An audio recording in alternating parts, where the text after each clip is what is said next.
শাহরিয়ার আসিফদের যৌথ প্রযোজনায় ভারতীয় মিশন বাস্তবায়নের কাজ যখন তুঙ্গে, তখন ভারতীয় ষড়যন্ত্রের বীজ দাঁত ভেঙে দিতে উল্কার মতো ছুটে আসে এক উজ্জ্বল নক্ষত্র। আমরা ভারতকে দেখিয়ে দেব ইনশাআল্লাহ, এই পৃথিবীতে বাংলাদেশের সবচাইতে বড় দুশমন ভারত। সবচাইতে বড় দুশমন কে? দ্বিতীয় লেয়ারে থাকা রয়ের সদস্যরা সবচেয়ে ভয়ঙ্কর। এদেরকে সাধারণ দৃষ্টিতে দেখে মনে হবে প্রচন্ড ভারত বিরোধী, কিন্তু গোয়েন্দাদের প্রথম দুটি লেয়ার যখন অকৃতকার্য হয়, তখন সবশেষ লেয়ারটি কৌশলে দাঁড়িয়ে যায়। আসিফ নজরুল ওরফে নজরুল ইসলামকে সামনে রেখে সুখের স্বপ্ন নিয়ে 18 কোটি যাত্রী যে ট্রেনে চেপে বসেছে, সেই ট্রেন ভবিষ্যতে কোন দিকে যাবে সেটা অনুমান করতে চালকের অতীত সম্পর্কে একটু জেনে আসা বাঞ্ছনীয়। আসিফ নজরুলের অতীত কেমন সেটা জানার আগে ভারতীয় গোয়েন্দা সংস্থা বাংলাদেশে কিভাবে তাদের অপতৎপরতা চালায় সেটা একটু বুঝে আসতে হবে। বাংলাদেশের ওয়ের প্ল্যান অনুযায়ী মোট 3টি লেয়ার কাজ করে। প্ল্যান এ সরাসরি ভারতের পক্ষে ঘোষণা দিয়ে কাজ করা, যেটা গেল 15 বছর আওয়ামী লীগ এবং হিন্দুরা করেছেন। রাষ্ট্রীয় গুরুত্বপূর্ণ প্রতিষ্ঠানগুলোতে বড় বড় পদ পদবি নিয়ে এরা সরাসরি ভারতের এজেন্ডা বাস্তবায়ন করেছে বাংলাদেশে। এমনকি শেখ হাসিনা নিজে ঘোষণা দিয়ে ভারতের পক্ষে কাজ করার কথা স্বীকার করেছেন। আমরা ভারতকে যে দিয়েছি সেটা ভারত সারা জীবন মনে রাখবে। দ্বিতীয় লেয়ারে থাকা ওয়ের সদস্যরা কাজ করে গোপনে।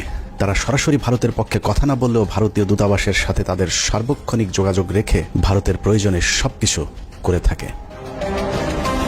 তৃতীয় লেয়ারে থাকা রয়ের সদস্যরা সবচেয়ে ভয়ঙ্কর। এদেরকে সাধারণ দৃষ্টিতে দেখে মনে হবে প্রচন্ড ভারত বিরোধী, কিন্তু গোয়েন্দাদের প্রথম দুটি লেয়ার যখন অকৃতকার্য হয়, তখন সবশেষ লেয়ারটি কৌশলে দাঁড়িয়ে যায়। আর এই লেয়ারে যারা থাকে তাদের পরিচয় যখন প্রকাশ পায়, তখন আসলে কিছুই করার থাকে না, যে কারণে এদের ব্যাপারে অতি সাবধানী হওয়া অত্যন্ত জরুরি।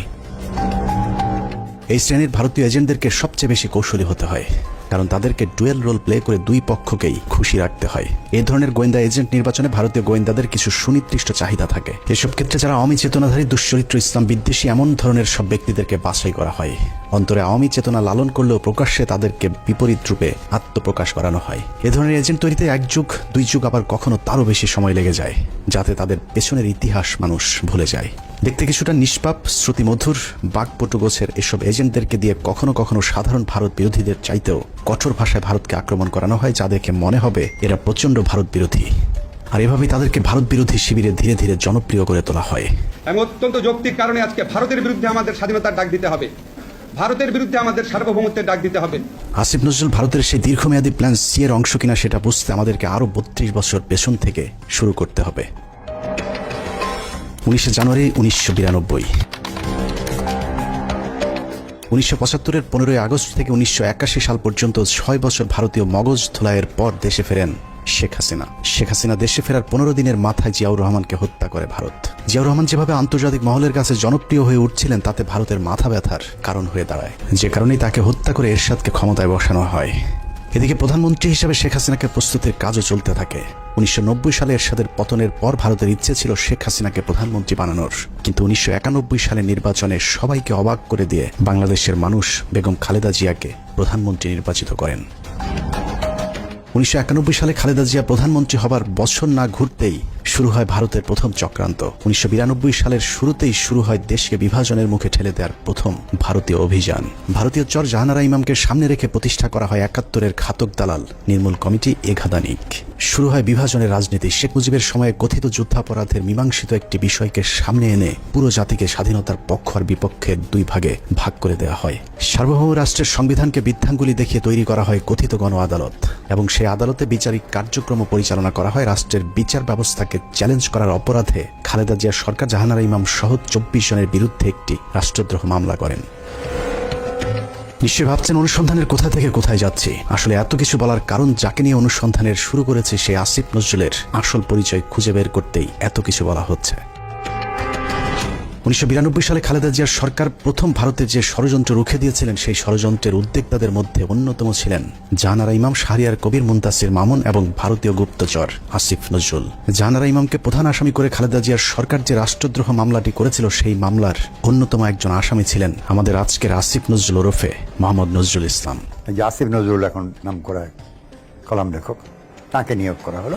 আপনারা জেনে খুশি হবেন, আসিফ নজরুলের আদর্শিক গুরুর নাম জনাব শাহরিয়ার কবির। শাহরিয়ার কবির যখন সাপ্তাহিক বিচিত্রার সম্পাদক, আসিফ নজরুল ছিলেন তার প্রধান সেনাপতি। ভারতের এজেন্ডা বাস্তবায়নে ভারতের প্রধান সেনাপতির ভূমিকায় ছিলেন শাহরিয়ার কবির। শাহরিয়ার আসিফদের যৌথ প্রযোজনায় ভারতীয় মিশন বাস্তবায়নের কাজ যখন তুঙ্গে, তখন ভারতীয় ষড়যন্ত্রের বীজ দাঁত ভেঙে দিতে উল্কার মতো ছুটে আসে এক উজ্জ্বল নক্ষত্র। আমরা ভারতকে দেখিয়ে দেব ইনশাআল্লাহ, এই পৃথিবীতে বাংলাদেশের সবচাইতে বড় দুশ্মন ভারত। সবচাইতে বড় দুশ্মন কে? হ্যামিলিয়নের বাঁশিওয়ালার মতো মাওলানা দেলোয়ার হোসেন সাইদি যখন আ ক খ করে সারা দেশের মানুষকে ভারতীয় ষড়যন্ত্রের ব্যাপারে ঐক্যবদ্ধ করছিলেন, তখনই পদে আগুন জ্বলে যায় আসিফ নজরুল আর তার আধ্যাত্মিক গুরু শাহরিয়ার কবিরের। আমি আল্লাহর নামে কসম করে বলছি, আল্লাহ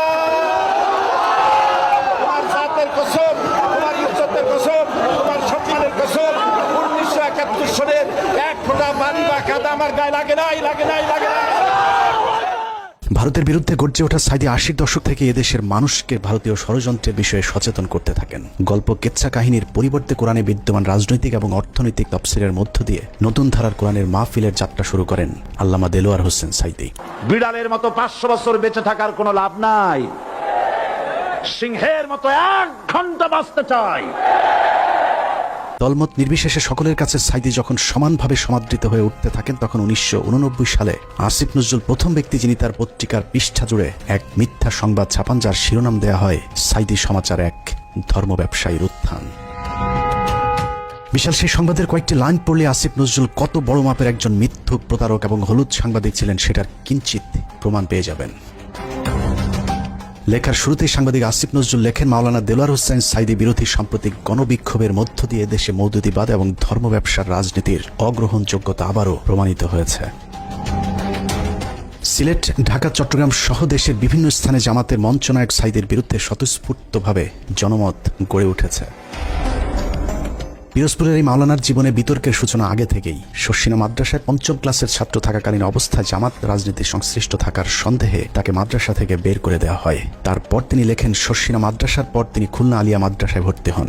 সে মাদ্রাসা থেকে তিনি কামেল পাশ আদৌ করেছেন কিনা এ নিয়ে দেশের আলেম সমাজের প্রচুর সন্দেহ রয়েছে। দেশের শতাধিক আলেম এ বিষয়ে সত্যতা প্রমাণের জন্য সাইদির প্রতি একাধিকবার চ্যালেঞ্জ ছুড়ে দিলেও দেলোয়ার হোসেন সাইদি নাকি কখনোই সেই চ্যালেঞ্জ গ্রহণ করেননি। সাইদির ইসলাম শিক্ষার পরিপূর্ণতা নিয়ে প্রশ্ন থাকলেও তার কণ্ঠ চটলতা এবং শ্রোতা আকর্ষণ ক্ষমতা বরাবরই দ্বিধাহীনভাবে স্বীকৃত। বিভিন্ন টকশোতে ব্যক্তিগত আক্রমণ করার বিরুদ্ধে সবক দেয়া আসিফ নজরুল তার সেই লেখায় দেলোয়ার হোসেন সাইদিকে চরমভাবে ব্যক্তিগতভাবে আক্রমণ করেছিলেন। তিনি লিখেছেন, বিভিন্ন সূত্রের দেওয়া তথ্য অনুযায়ী স্বাধীনতা যুদ্ধের আগেই কণ্ঠ সম্পদকে অবলম্বন করে সাইদি পিরোজপুরের গড়ের হাটে সুর করে আতর, তসবি, ধর্মীয় পুস্তক বিক্রি করে জীবিকা নির্বাহ করতেন। এরপর গুরুত্বপূর্ণ দুটি লাইন আছে, সেই লাইনগুলো আপনাদেরকে জানানোর আগে আসিফ নজরুল দেলোয়ার হোসেন সাইদিকে নিয়ে সম্প্রতি একটি বক্তব্য দিয়েছেন, সেটা দেখে আসা যাক। একমাত্র দেলোয়ার হোসেন সাইদি ছাড়া আমার জানা মতে আর কি বাকি সবারই আপনার যতটুকু আমি পড়াশোনা করেছি ইনভলভমেন্ট ছিল। হঠাৎ করে দেলোয়ার হোসেন সাইদিকে নির্দোষ দাবি করা আসিফ নজরুল 1986 সালে কি বলেছিল সেটা তার সেই লেখাতেই রয়েছে। আসিফ নজরুল প্রথম ব্যক্তি যিনি দেলোয়ার হোসেন সাইদিকে যুদ্ধাপরাধী হিসেবে অভিযুক্ত করেছিলেন। তিনি লিখেছেন, সাইদি স্বাধীনতা যুদ্ধের সময় পাক হানাদার বাহিনীর প্রত্যক্ষ সহযোগিতায় লিপ্ত ছিলেন। তিনি ধর্মের দোহাই দিয়ে গনিমতের মাল হিসাবে গড়েরহাট বন্দরের হিন্দু সম্প্রদায়ের বাড়িঘর লুট করেছেন এবং মদন নামে একজন হিন্দু ব্যবসায়ীর দোকান ঘর ভেঙে দিয়ে নিজের বাড়িতে নিয়ে গেছেন বলেও দাবি করেছেন আসিফ নজরুল। মুক্তিযুদ্ধের পর সাইদি দীর্ঘ সময় পালিয়ে থাকেন এবং 10 বছর পর নাকি নিজ গ্রামে আসেন। পুরো লেখার শুরু থেকে শেষ পর্যন্ত পুরোটাই সাইদি সম্পর্কে যা কিছু বলা হয়েছে সব ডাহা, মিথ্যা। আর এই হচ্ছে আসিফ নজরুলের সাংবাদিকতার নমুনা। আসিফ নজরুল নিজের খোলস পাল্টানোর সময় মাঝে একবার এই লেখার ব্যাখ্যা দিয়েছিলেন, যেখানে তিনি বলেছিলেন শাহরিয়ার কবিরের দ্বারা প্রভাবিত হয়ে নাকি তিনি সাইদি সম্পর্কে এসব লিখেছিলেন। কিন্তু এটা শুধু একটা চুরি কিংবা ছিনতাইয়ের ঘটনা নয়। এই লেখার মাধ্যমে দেলোয়ার হোসেন সাইদির বিরুদ্ধে যুদ্ধাপরাধের অভিযোগ উঠতে শুরু করে এবং তারই ফলশ্রুতিতে আওয়ামী লীগ সরকার দেলোয়ার হোসেন সাইদিকে আটক করে এবং দীর্ঘ 1 যুগ জেলখানায় বন্দী থাকার পর শাহাদাত বরণ করেন দেশবরেণ্য এই আলেম। আসিফ নজরুলের এক লেখায় একজন নিষ্পাপ মানুষের জীবন কেড়ে নিয়েছে। অতএব দেলোয়ার হোসেন সাইদির হত্যাকাণ্ডের জন্য আসিফ নজরুল প্রত্যক্ষভাবে দায়ী। আসিফ নজরুল যে আগাগোড়া একজন চেতনাধারী লোক সেটা গণজাগরণ মঞ্চের সময়ও প্রমাণিত হয়েছে। আসিফ নজরুলের নাকের ডগায় গণজাগরণ মঞ্চের নামে বাংলাদেশের বিচার ব্যবস্থাকে গণধর্ষণ করা হলেও আসিফ নজরুল গণজাগরণ মঞ্চের ব্যাপারে একদম টু শব্দ পর্যন্ত করেননি। বস্তুত শাহবাগের গণজাগরণ মঞ্চ সেই আসিফ নজরুলদেরই ঘাতক দালাল নির্মূল কমিটির ফসল।